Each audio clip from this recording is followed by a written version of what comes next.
ఓ 70 ఏళ్ళ తర్వాత వాడికి ఆనందం ఇచ్చేది ఐశ్వర్యం కాదు, ఆరోగ్యం.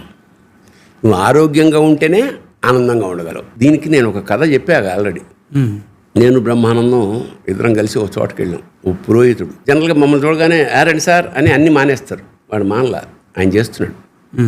ఇప్పుడన్నా అభిషేకం చేస్తారంటే ఇప్పుడు కష్టం అండి, ఇది అయిపోయింది, రేపు రండి అన్నాడు. మర్నాడు వచ్చాం, చేశాడు, డబ్బులు ఇచ్చాం, అందులో ఏమన్నాడు ఉండిలో.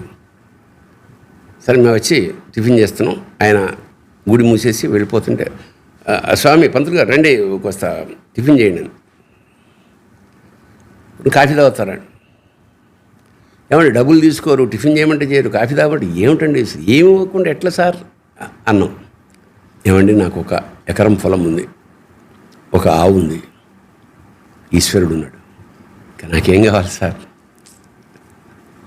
నేను తర్వాత రాశాను, మేము ఇద్దరం ఇలా నడుచుకుంటూ వెడుతున్నాం, మా అహంకారాలు 2 బూడిద కుప్పల్లాగా అక్కడ పడ్డాయి అని రాశా. ఆ తృప్తి కావాలి, అట్లా బతకగలగాలి.